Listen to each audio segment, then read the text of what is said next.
doctor Dacac, que nos pudiera compartir una especialista o un especialista en relación a lo que es el loro en la casa. Adoptar a un loro, a un pájaro verde que alegra nuestros días, que es cantarín, que es hablador, pero que tiene su forma de cuidarlo. Así que hoy nos envió a la doctora Tamara Boverín, que está con nosotros. Bienvenida, qué placer. Muchas gracias, Rubén, y gracias a toda la audiencia también que está escuchando este tema también muy interesante acerca de los loros, ¿verdad? Porque hace poco, justamente el 31 de mayo, se celebró el Día del Loro. Entonces es algo importante recalcar porque son aves carismáticas, tienen diferentes colores de verde, tenemos diferentes especies, en el caso de guacamayos, son los loros, las cotorras, ¿verdad? Entonces la mayoría de estas especies son de Paraguay, ¿verdad? En total tenemos 21 especies de Paraguay y entre ellas algunas encontramos en la casa, ¿verdad? Entonces está el famoso loro pancho, ¿verdad? Que le tienen en la casa, ¿verdad? Los guacamayos ya sea de color rojo, el guacamayo amarillo, el guacamayo azul.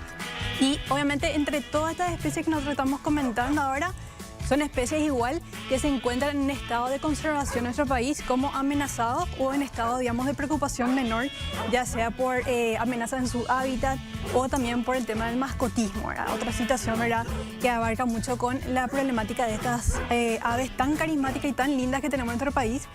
Y por sobre todo, empezando a hablar, estas aves son demasiado interesantes porque uno lo saben repetir todo lo que nosotros decimos, famoso el de cantarle, decir la música de Olimpia, de Cerro, ellos te cantan todo, la música te silban todo, y entonces son aves muy lindas, muy carismáticas en ese caso, ¿verdad? Entonces es algo que recalcar en ellos, que por sobre todo, aparte de repetir palabras, ellos son grupos y viven en grupos, ¿verdad? Por sobre todo viven en aves, nosotros a veces los solemos escuchar volando.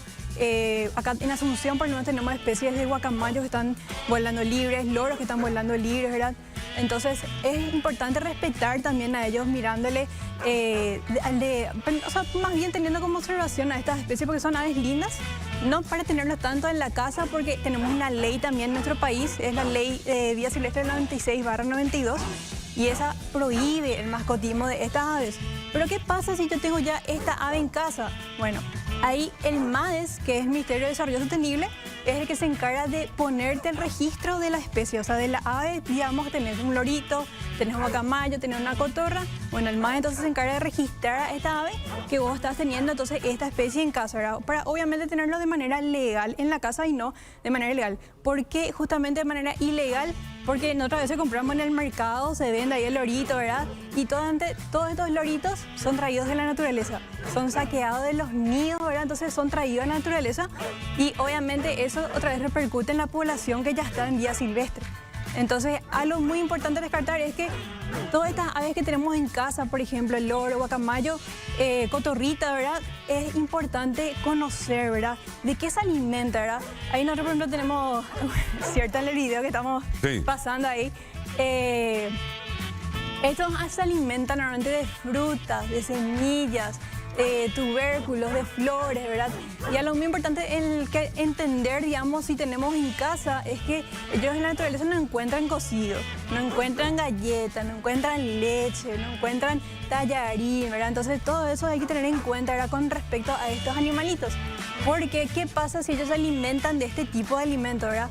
Obviamente a la larga le va a afectar a su organismo. Entonces es importante nomás tener en cuenta que si yo tengo un loro en casa y nunca en su vida le llevé al veterinario, entonces es importante que le visite al veterinario especialista, digamos, de estas aves, ¿verdad? Porque no todos los veterinarios atienden estas aves.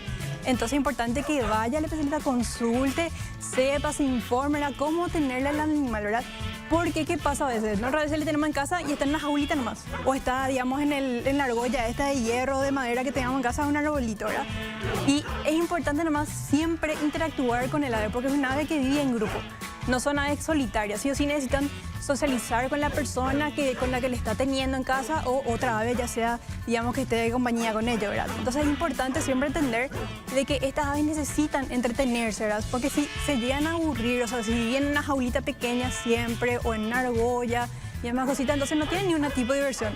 Entonces necesitamos siempre interactuar con el ave, darle pequeños juguetitos para que justamente no evite un problema, digamos, a la larga, como enfermedades en las plumas, ¿verdad? Porque justamente uno de los problemas más grandes que tenemos con ellos es que se empiezan a arrancar las plumitas debido a que se estresan bastante o generan comportamientos de agresividad también. Entonces es importante siempre tener en cuenta nomás que hay que corregir esos comportamientos a tiempo. ¿Y cómo se lo corrige? Es cuando visitamos al veterinario o nos informamos también al respecto del comportamiento de esa ave, ¿verdad? Porque son, como digo, aves que son que viven en grupo, son muy sociales, son carismáticas, ¿verdad? Pero por eso necesitan también una atención nuestra y responsable, por sobre todo de los dueños que lo tienen en casa. ¿Y su alimentación? ¿Cuál es realmente la alimentación que deberían tener estos loros?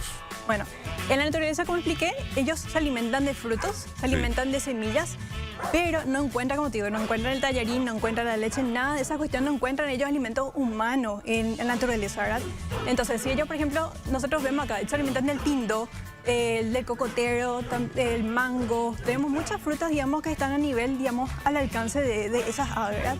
Y por sobre todo, algunas también se alimentan de pequeñas flores, a veces nosotros vemos acá los guacamayos también que están sobrevolando en Asunción, se alimentan también de ciertos semillas de jacarandá. Entonces, toda esa cuestión, porque tienen la forma del pico, que es la que tienen, es para justamente empezar a romper lo que sea un poco de nueces, un poco de semillas, arrancar las frutas, todo eso le ayuda la adaptación de su pico y de las garras, porque siempre nosotros vemos que ellos agarran la patita y empiezan a masticar y a comer, ¿verdad? Así como lo ves, ¿verdad? Sí. Entonces, todo eso depende de la adaptación de su cuerpo para poder alimentarse de lo que ven en la naturaleza, ¿verdad? Y eso, ¿verdad? ¿Y las verduras prohibidas? ¿Es cierto que hay una que no deberían consumir ellos? El perejil no sirve, ¿verdad? Pero sí necesitan agregar un poco de verduras en la dieta, ¿verdad? O sea, aparte de frutas, un poco de verduras, el perejil no conviene tanto así como el aguacate y otras cuestiones. No está confirmado el perejil. No hay que darles, o sea, no conviene darles, ¿verdad? Lo que sí podemos darle entre lo que es verdeo y esas cuestiones son más lechugas, pero siempre cortaditas esas cuestiones y demás, ¿verdad? Pero no, como te digo, ellos en la naturaleza no encuentran ese tipo de alimento, ¿verdad? Entonces nosotros tenemos que tratar de adaptar lo más posible, que sea más similar a la naturaleza, a su dieta, ¿verdad? No tanto lo que se vende, digamos, para cosas humanas, ¿verdad? Y también otra cuestión es que en el supermercado también se suele vender semilla de girasol. Sí. Ese tema de la semilla de girasol es un problema porque son como golosinas para ellos. Es como una pequeña adicción que genera y eso a través de la larga que puede producir una enfermedad en ellos, en el hígado. Entonces, para evitar eso, ellos pueden consumir semilla de girasol, pero de manera limitada y siempre racional. Es como para poner la dieta también, porque si no, ellos también se vuelven obesos. Entonces, hay que cuidar mucho esos aspectos. ¿Engordan los loros? No. Sí, engordan también. Hay que cuidar su dieta. Bueno, por suerte el mío no sigue los pasos de su dueño y está flaquito todavía, ¿eh? Agradecido, doctora, por la visita, por todo lo que nos enseñó y ampliamos cariñosamente el saludo a los propietarios como yo de los loros.